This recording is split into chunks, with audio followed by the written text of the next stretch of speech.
हमारे लिए आज की तिलावत यिर्मयाह नबी का सहीफ़ा उसके 31वें बाब की 31वीं आयत से 34वीं आयत तक।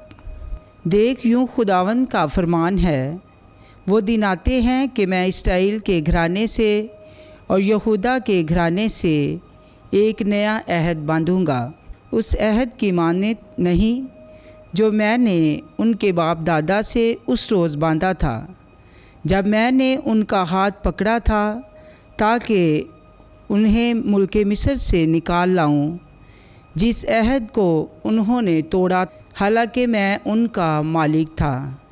यूँ खुदावंद का फरमान है। लेकिन ये वो अहद है जो मैं उन दिनों के बाद इस्राएल के घराने के साथ बांधूँगा। यूँ खुदावंद का फरमान है, मैं अपनी शरीयत उनके जहन में डालूँगा और उनके दिल पर उसे नक्श करूँगा, और मैं उनका खुदा होऊंगा और वो मेरी उम्मत होंगे। और कोई अपने हम वतन को तालीम ना देगा और ना कोई अपने भाई से कहेगा कि खुदावंद को पहचान लो, क्योंकि उनमें से क्या छोटे क्या बड़े सब मुझे पहचानेंगे।